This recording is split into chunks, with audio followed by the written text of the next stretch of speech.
Hello. Hi. Good afternoon, everyone. Thank you very much for joining us this afternoon to celebrate our beloved Greg Bowles.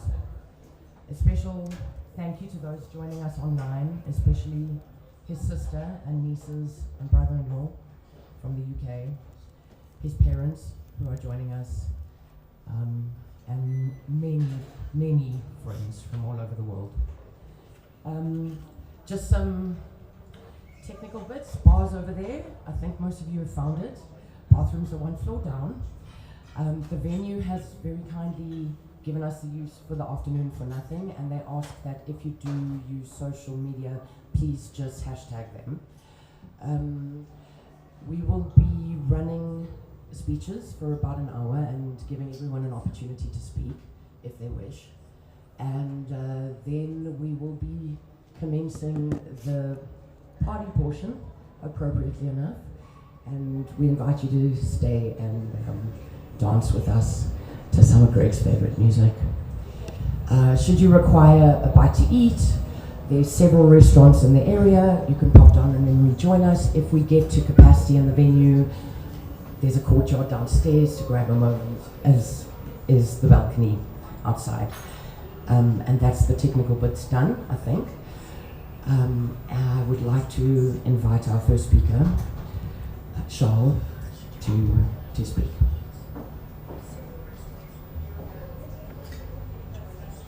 Good afternoon, hello. So I'm a journalist, so I deal with these things by contacting lots of people around the world to tell me about Greg.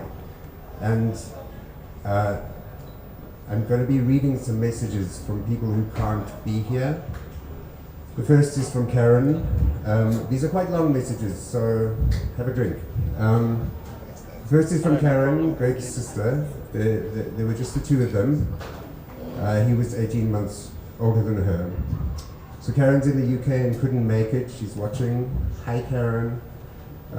Firstly, thank you from the bottom of my heart to Damien, Lisa, Rob, Sharon, Lisa Mackay, James, Rob Malpage, Felix, Kathy and Charles for organising the most appropriate celebration of my big brother's life. He would love this.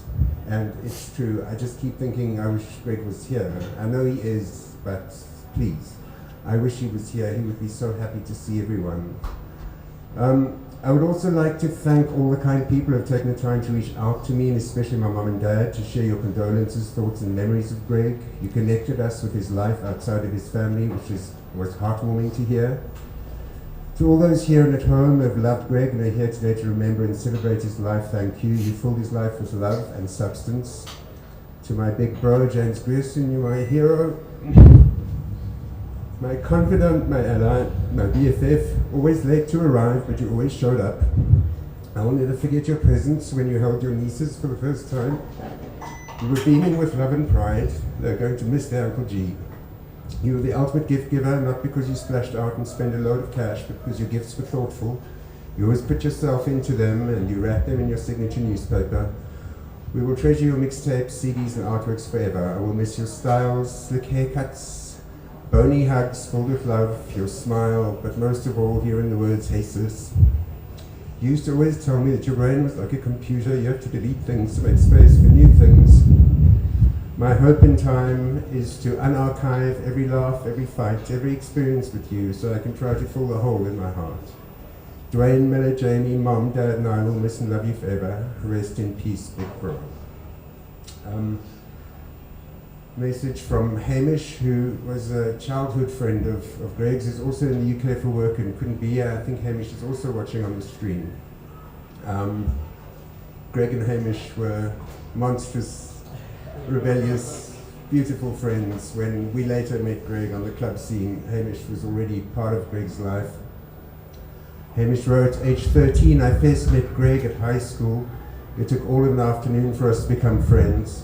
The binding agent initially, and of course, was music. We were both big Echo and the Bunnymen fans, and after getting a phone call on the old dial-up phone after school one day, I was told to head to the end of my road in 10 minutes. Greg arrived in quick time, flying down the road on his bicycle, sporting a Benson and Hedges in the mouth and a tape. Side A, an Echo and the Bunnymen album. Side B, one of his famous mixes. He must have spent an age doing it because he only had a double tape deck recorder, but it has certain slickness to it. He edited and timed the gaps between songs and was a clean, equalized recording. But what was really clever for a kid that age was the selection of songs. There were thoughtful collections of tracks from many bands put into a sequence where a listener could start connecting the dots for themselves in a universe of music, Greg's universe. Greg and myself were not really cut out for what the Transvaal Education Department had planned for us, but the difference was that he was whip smart and he could cope easily with the work, so there was always time to hang out and basically avoid doing what was expected. To this day, I never knew where he got the books he was reading as a 15-year-old teenager. Gibson, Ballard, Poe, Joyce, all these big authors. They were not books you could easily find at the Cresta Center CNA. But he not only found them, he absorbed them. Greg could quote passages from them and recite large tracts of text. He was very well read for a guy his age in the days where it was a bit tricky getting hold of certain books due to censorship.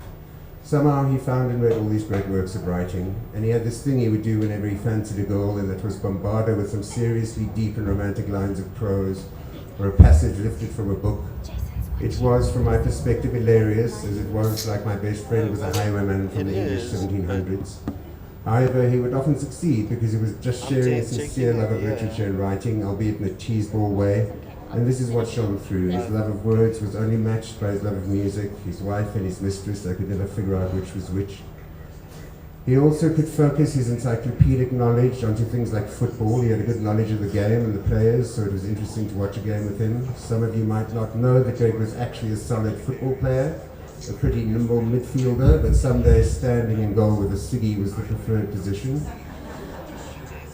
I grew up with him in a tight-knit little crew of what the rest of the neighborhood thought were reprobates.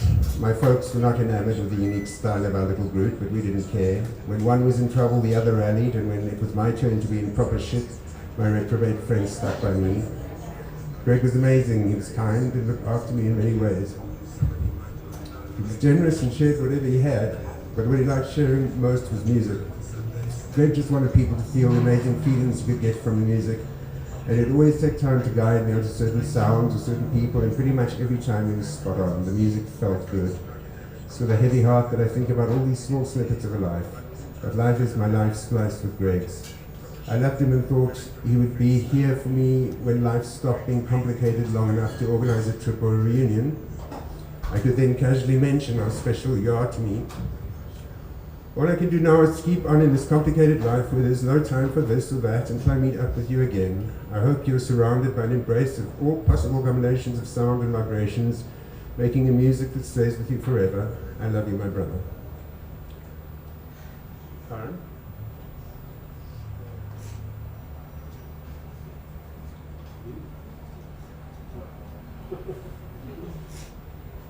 Sorry, I was supposed to introduce the next speaker is Damien.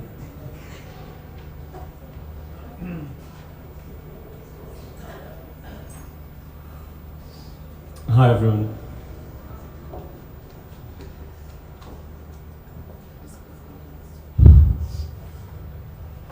So it's a very strange thing to look back on your adult life and realize that for almost all of it you were deeply connected to someone who's just your complete opposite.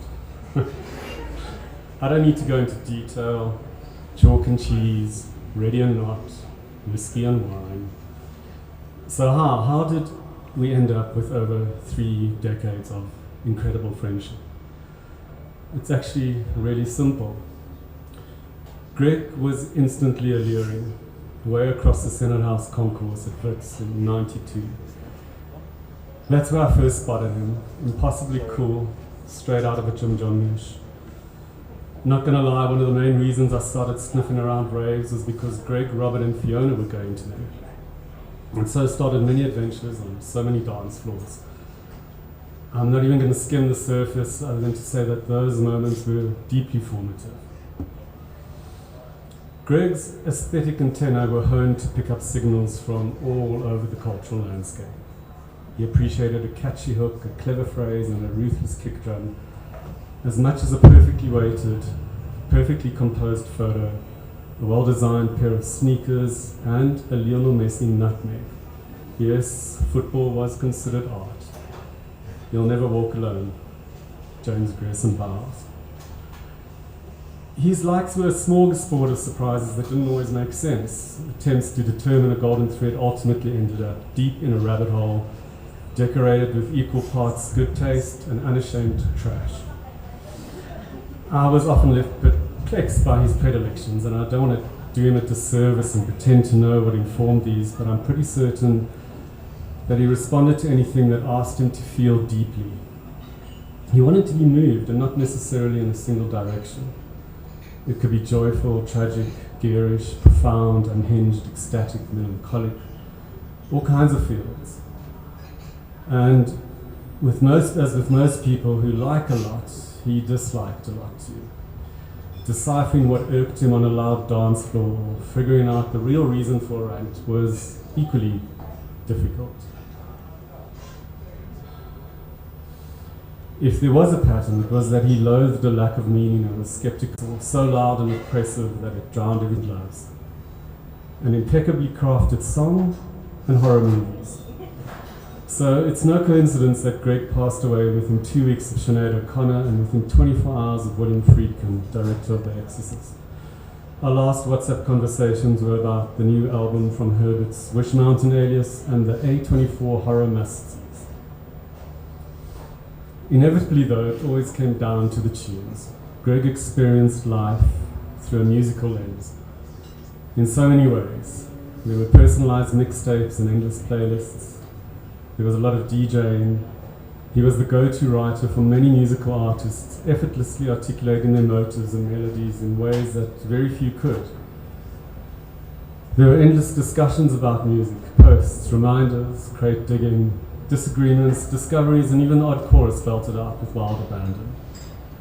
And sometimes it was just the best way for Greg to communicate. Like, it was about 15 years ago, I was on a craft beer journey, which obviously meant I had an app that I kept updated with new discoveries, posting photos, giving reviews, the like. We worked together probably with one eye on the football when I asked him to taste and give notes on a new beer. He took a sip, he dropped down into that impossible posture of his, he smacked his lips, he looked up and then he looked at me and declared, "That is the Mi Casa of beers." So to clarify, for those who might be unsure, it was not a 5-star rating. There's no Mi Casa on the playlist tonight, or I hope not. There's also no reggae. Yeah, you know. I have never seen a man in as much agony as when we attended all those World Cup matches and were forced to listen to their very limited playlist churning out Bob Marley over and over with no escape. For Greg, it was pure hell. We were, I think, in third year when Greg started dating a fellow drama student of mine. It wasn't a very long romance. Near the end of it, she began to express concerns about their vastly different fitness regimes. Hers was regimental, Greg's was non-existent. I think he really liked her because at one point he told me that he might just take up jogging. The absurdity of Greg's gangly limbs moving at a pace faster than what was absolutely necessary might well be amusing, but he was never going to commit to running. And he was never really going to take care of himself properly. Over the years, we joked about it, then we got serious. Many of us did. We offered solutions, we offered compromises, we issued ultimatums. But on such occasions, Greg would inevitably draw on his one known sporting pursuit, school cricket, apparently football too, and deftly bat away our pleas, smiling charmingly and changing the subject. So on this piece of paper is a list. It's probably a list too far even for a Virgo, but it contains every New Year's celebration I've attended since 94-95. The only reason I made it is because I realized at one point that at the time, all of them had been with Greg. Black was him, red was about him. Over the years, you can see our mutual festivities dropping off, so I was thrilled when he said he'd be joining myself, Sharon and Lucian in the Midlands for our 2021 New Year's. He stayed on a few days, as he was prone to do, and then thought of staying on a few more. I told him the cost he felt was a bit high, gave it some thought, and then said, with utter seriousness and the conviction of someone blissfully unaware of being in his late 40s, I think I'll go flirt with the owners and get a discount. So confident and yet also so coy, quiet and unassuming. Dichotomous dexterity, a man who gracefully straddled opposite worlds. Super serious and also schnauzy. Punk yet pop in the truest sense of both. Aloof and an open book. In a word, and it's a word that I got from him and I'm guilty of overusing, in a word, atypical. Greg. The boy next door, the visitor from outer space. Brian and Joyce, you gave us a very special one. Greg was a notorious no-show. Many of you were at the ice rink in Northgate for his birthday party all those years ago. We arrived, no Greg. We set up turntables, no Greg. We thought ice skating was fun, no Greg. We got cold, no Greg. We fell out of love with ice skating, no Greg. Eventually we all went home, no Greg. Maintaining a DJ partnership was tricky. Pia and I had to haul him out of bed so that we didn't miss our flights to Lake of Stars in Malawi. Once he just never joined me for an Opi set and waltzed in half an hour late at Rockin' the Daisies, just as I was preparing to fly solo. Greg didn't always turn up, but he is undoubtedly with us today in so many ways. You know, this grieving process is such a weird, uncontrollable thing. So aside from every song you listen to sounding like it was written about loss, it's a total blindside. A sucker punch that seems to nail you out of nowhere when you least expect it, again and again, a relentless roller coaster. And a big part of this process is reflection. It's something we've all been doing. It's miserable, it's difficult, but it's also enlightening. And it's taught me something I should have appreciated more when Greg was still with us, and that is that these antitheses, these contrary characters that come into our life, are not there to throw us off or to challenge our ways. They are there to even us out.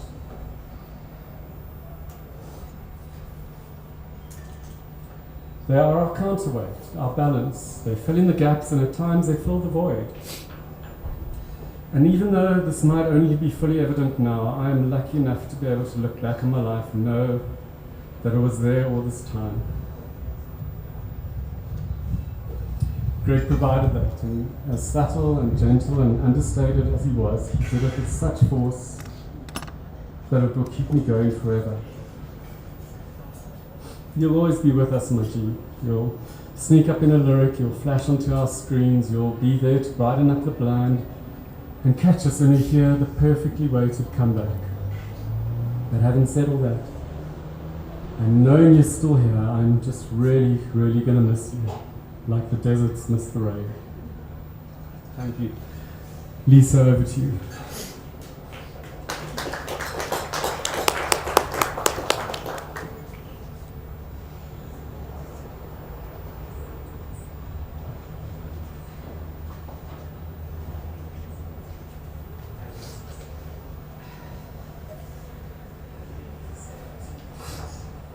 On paper, you would have appreciated that.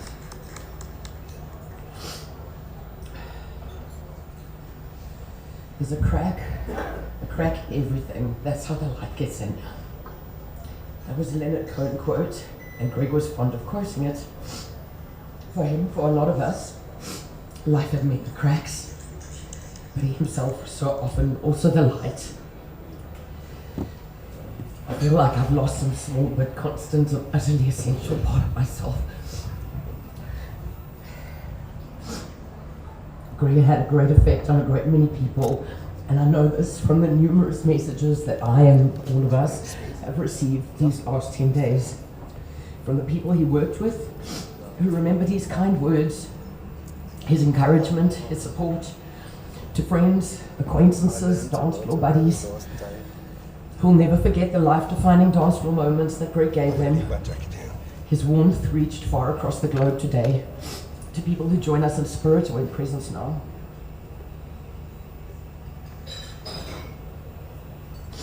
I met Greg in 1994 when I went to Wits to study, and he was an enigmatic presence. And slowly over the course of nearly 30 years, many concerts, many parties, many road trips, endless conversations, books, music, and also many long work weeks, we became each other's chosen family. We've been there next to each other for all the breakups, all the fuck-ups, all the love-ups, all the knees-ups, all of them. Throughout the 90s, Greg was a very beautiful image of cool. He was stalking the Oval hangouts. He wasn't loud, but you always knew he was there, and you could see him observing everything, thinking deeply about it all. That time in Joburg history was electric with possibility, and as a loose tribe of people finding ourselves at this intersection with some very exciting ideas keeping us company, we followed it all across the Witwatersrand and sometimes beyond. It's thanks to Greg, for example, that I got to experience Carnelita in Pretoria, which was revelatory. It's also thanks to him I followed him down some dark roads and later out of those dark roads. In the mid-2000s, he's hired me to work by his side on the new world of digital for TV, reality TV.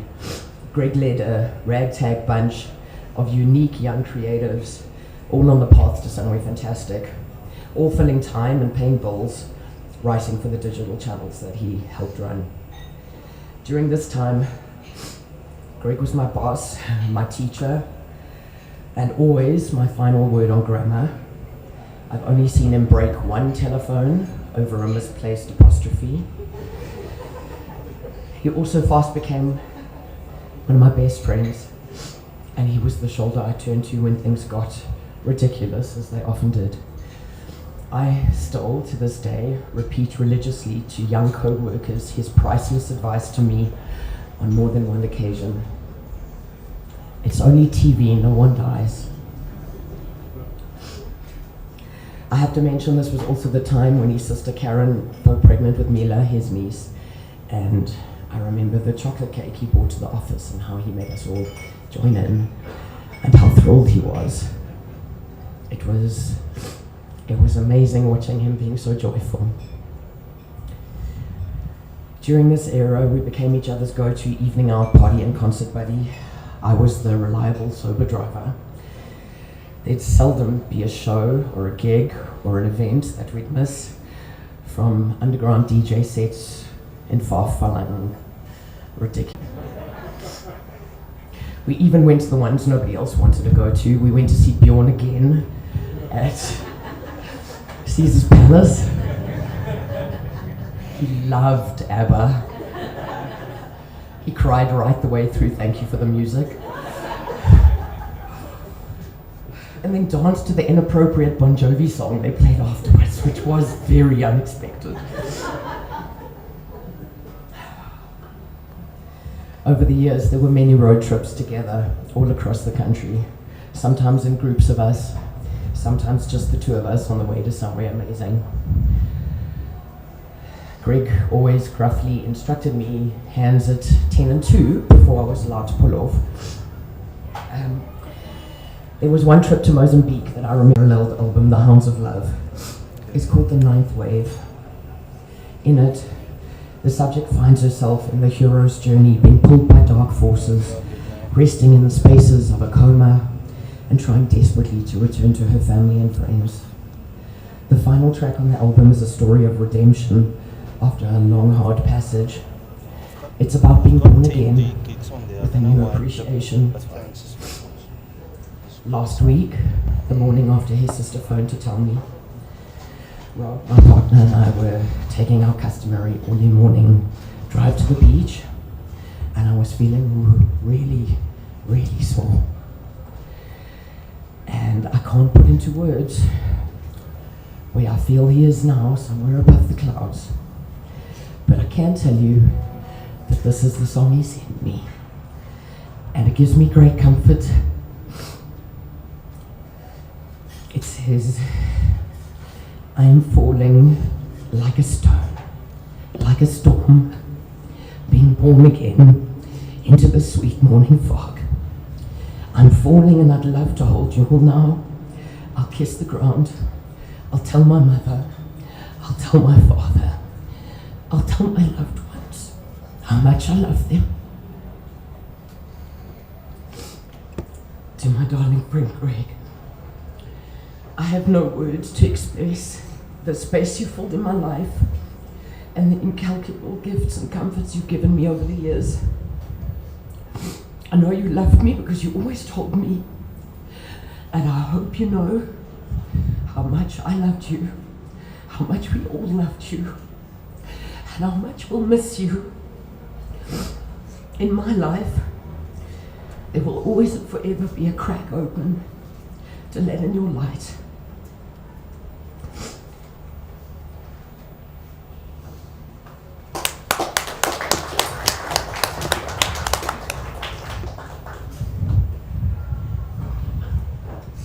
Me again. So one of the more remarkable sights on the club scene when we all started partying and all the DJs from those days are here today was the sight of Greg and Robert and Fiona going to the club. They were incredibly tall, incredibly thin and incredibly beautiful and strangely dressed, and Greg had a Mini. And they all learned to have their Mini hunch as he drove really fast to get to the club.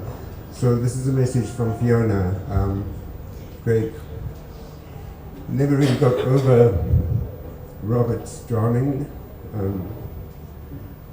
Fiona is really struggling to get over both Greg and Robert no longer being there.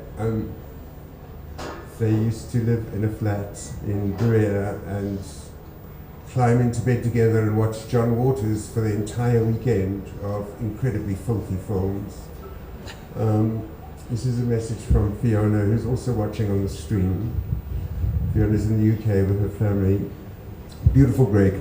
It's difficult to start as a wave of deep and entrenched memory sweeps over me every time I remember those days. It's like opening a window into a warm, dappled jacaranda-lined tree, a jacaranda-lined street as my mind remembers. It was a time of losing ourselves and finding ourselves, a time of freedom, creative energy, and deep and meaningful connection. We all just connected. We went without fear or regard for what the world thought or we should or should not. We saw each other for who we were and we never looked back. We were exploring together. We lived together in the melting pot of beautiful, electric, pulsating, rhythmic and culture colliding Yeovil and Berea, sprawling with wildness all over the walls, diving into the mountainous glory of gem clothing. There were piles of clothes in Gem downtown, and you could literally climb these piles of clothes like a mountain, and you would see Greg, Fiona, and Robert disappear into and come up with a shirt saying Steve.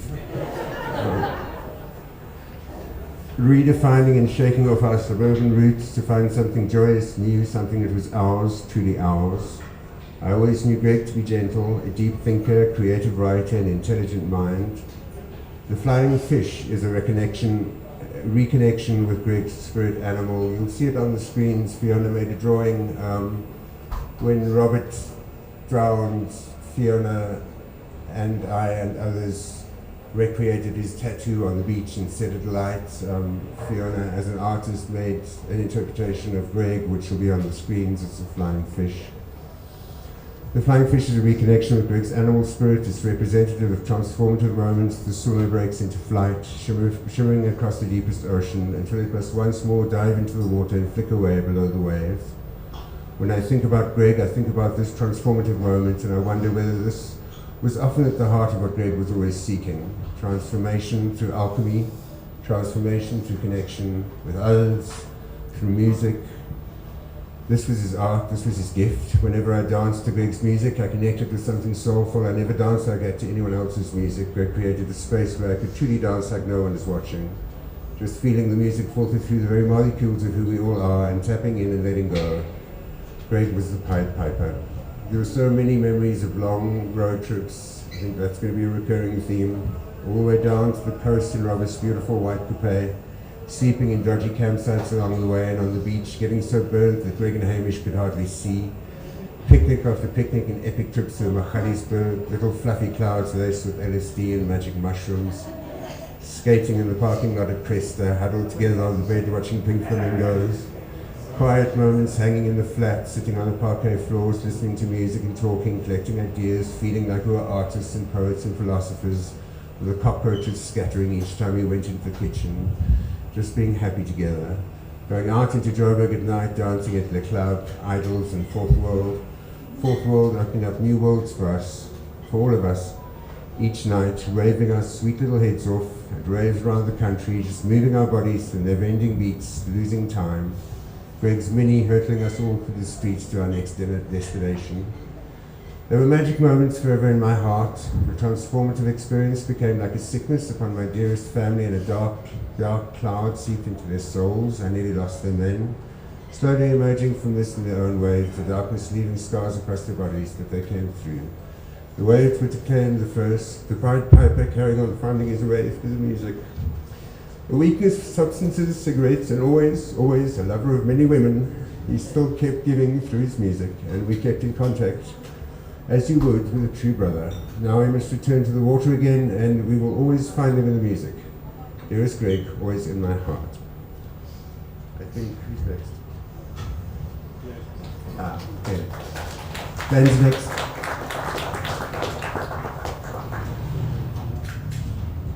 Hi everyone, and hi to everyone who's watching on the stream, which the team put together. So Greg and I would always have arguments about whose role is what, and of course the task is, with this gathered group, what can I tell you that you don't already know? What words can I say that... Is that how it works? Thank you, that's great. How's that? All right. So, my point was, with all these eloquent and intelligent friends, what can you really say to summarize Greg? Not really. So I figured what I'll do is quickly try and tell you some things you may not know. And really I speak as Greg's friend, but also in a capacity as a leader of one organization and a partner in another that Greg was intimately involved in for a very long time. We met in '82, primary school, when I moved across from another part of Johannesburg. My parents, Greg was a year older, but I remember him well. And as we went through primary school, in fact, most of us are old enough to recall, do you remember the canvas bags that everyone used to draw on? Greg's was dope as fuck every time. And we got on so well because he never missed, right? I think his was the Clash, or it might have been Pearl, I don't know, but he was always on it, like he just kept going. Anyway, I ran into him again many years later when he was working at Tick Tick Bang.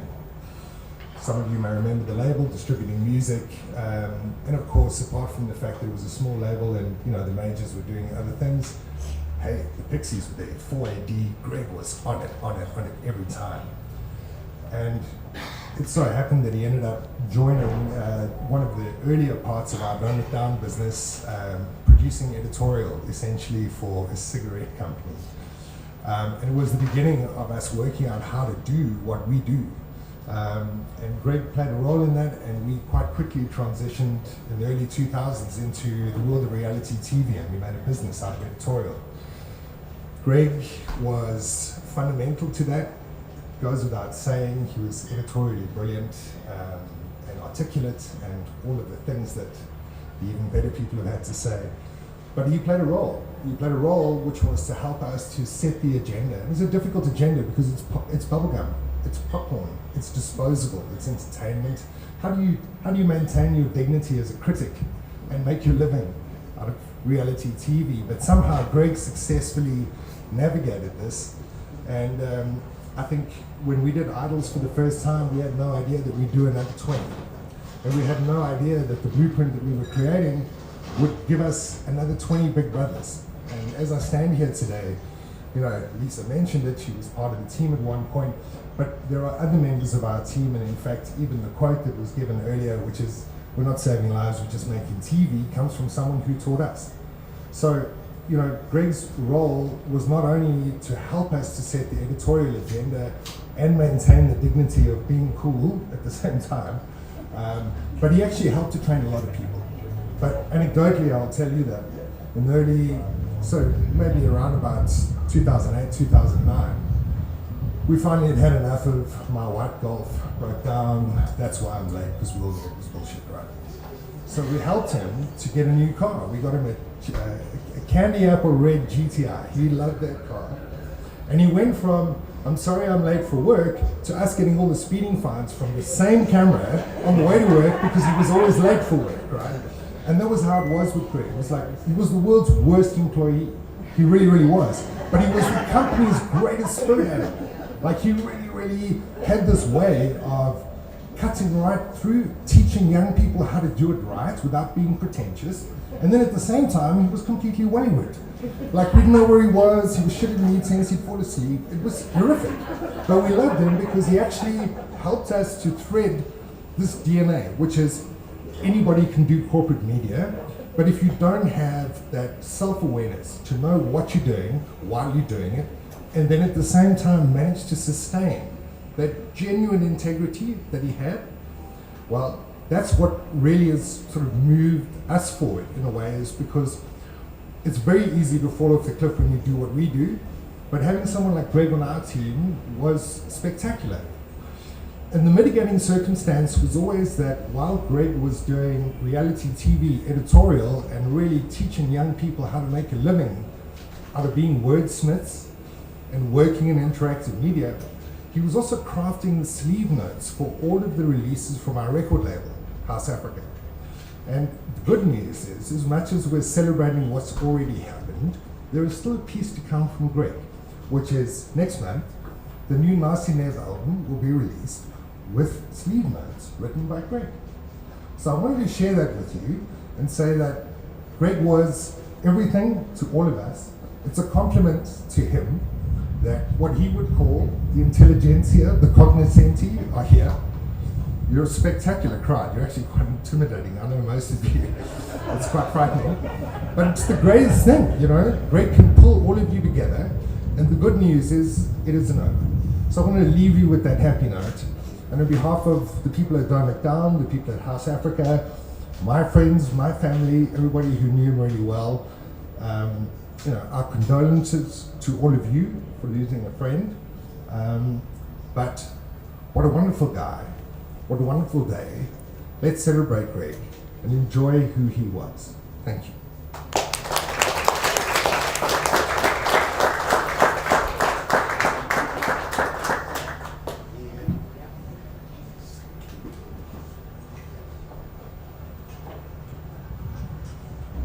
Megan, geez, you're tall. This is the last time you're going to hear from me, and we'll open the mic and let the DJs play. But for me, when I go to a memorial, and there are just too many of those lately, I'd like to find out more about the person, because their story matters. And why did we connect with Greg? You don't always know until you know his story. So I thought it'd be useful to share that. So I called his sister Karen in the UK, and I asked her to tell me about Greg, because Greg kept his family and his friends quite separate. But they know all about us, she says, because he always spoke about us. So sorry, Karen, if I get some of this wrong. I was feeling really emotional when I spoke with her the other night. But Greg was born in Cullinan. It's a small diamond mining town in Gauteng, like a true Joburger. It was the mines and pop culture that defined his youth. It was mining that led his parents to Africa from the UK. His dad was a metallurgical engineer. Like my family, they were poor, they were not at all wealthy. And when Greg's dad was offered a job in Zambia, he took the opportunity. But the mine said they'd only pay for his mum's ticket if they were married. So they got married. They arrived in Zambia with one suitcase. Zambia then took them to Cullinan, to the diamond mines, and then mining led them to Namibia, then Southwest Africa. It was in Oranje that Karen was born, and where they lived for 6 years before moving to Joburg in 1981, setting up shop in Northcliffe with that terrifying hill that he'd drive his fly down on his bike with no brakes. Karen's first memory of Greg was a beautiful boy with blonde hair and blue eyes. He kept the blue eyes. A perfect little boy, she says, my best friend. There were benches in the garden, and he'd get our mum to make sandwiches for us, and then we'd go on an adventure. He was very active, full of life. He loved Star Wars, and she was burning with jealousy when he got a Star Wars Lego set as a gift from his parents. He loved WrestleMania just as much, and he would pull backbreakers on Karen. And then He-Man was his other best thing. He got his first ever record when he was 7, it was Flash Gordon. He kept that record forever until Karen and her family were moving to the UK, and he gifted it to Milla, his niece, along with a small record player. In Joburg, however, the active little boy who loved cricket and football suddenly became a goth of extraordinary proportion. And this happened the moment he hit high school, which is when he met Hamish. He started smoking weed and wearing Doc Martens. When he was 15, he was out visiting a friend and got incredibly drunk and came tearing down that hill on his bicycle with no brakes. His father threw him into a cold shower. He'd go to the golf clubs, like I did because of Robert, to Alcatraz and the Doors. I remember this time very well. I mean, you and Haskinote used to run articles on 10 signs to know your child is a Satanist, and literally you got all 10. But I mean, Greg did the most. He was a keen smoker, and so he always had a lighter on him. And one day, one of those Christian groups came to school, and they handed out pocket Bibles. And so Greg did what a good atheist would do, and he took his lighter from him, and he burned the Bible. And his father was hauled into school, and your son is a Satanist. Respond. And his father's like, I'm an atheist, leave me alone. Why did you make me come all the way here? Despite this, being a Satanist, Greg did very well at school. He would go through to Wits for the Gifted Children's program, where he would later study English and drama and film and philosophy. Greg was the reason I coined the phrase, you must always travel with a DJ. For years, I never had to choose my own music or drive my own car because Greg would do that for me. He was working at Look and Listen in Hillbrow, and he was a Hillbrow person. Karen says he was deeply into music from a young age. He lived with his Walkman in his ears. He adored Michael Jackson. He had Michael Jackson pants and shoes. I think we didn't know what a good writer Greg was until Frankie Knuckles came to town, and I was art editing Mail and Guardian and asked Greg if he would write on Frankie Knuckles because he adored Frankie Knuckles. And he wrote a beautiful article, and he then became our resident house music critic, and he went on to write many of your sleeve notes for many of your releases. Maria was reviewing Kwaito. In fact, Maria refused to do anything but review Kwaito. Janet was reviewing TV, and he would play at my wedding, he would play at Janet's wedding, at Maria's 40th. Greg kept his friends. We all know that. That's why we're here. He loved reading, he loved DJing, and he loved driving. He drove fast but with great precision as he lived his life. And he wrote like that too. And he DJ'd like that. Gentlemanly artful with a soft edge, impeccable taste, a listening ear, good manners and rude ideas. We dropped acid at waterfalls and E at old forts. We played with heroin and speed. I spiked Velcanol. Greg thought that was just one step too far. Robert didn't. But there's no high like the first hit, and we kept chasing the dragon. I think we believed we were invincible, and I think one does until one isn't. So within a few years, Greg was battling addiction, and I was too. We were pretty elegant junkies, but we were junkies nonetheless. And William Burroughs had written the book Junkie that we gifted one another for a birthday on the same year. We shared our battle to come clean. Greg was a little bit later than me. But Greg, who burned the Bible and who burned the candle at both ends, wouldn't want us to open or close in prayer today. We know that much. But he was a spiritual being. Any good DJ knows that a dance floor is an ancient ritual. Circles form, dancers come to the center to channel music and the spirits. Greg and I both loved Ben Okri, a Nigerian writer who wrote of a child spirit in Abiku called Azaro, who was born in order to die young and be reborn. I think it's that transformative power that Fiona wrote about in her message, that Karen told us about when he hit high school and became a goth. And that's what stories teach us. Greg was a good, writer because he's a good reader. He read many, many books and he knew what power stories have in how we live our lives. And Greg was the author of his own story, the composer of his own soundtrack. He lived his life fast and he chose how it would end. That's me. I think the mic is open.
Ja, ja.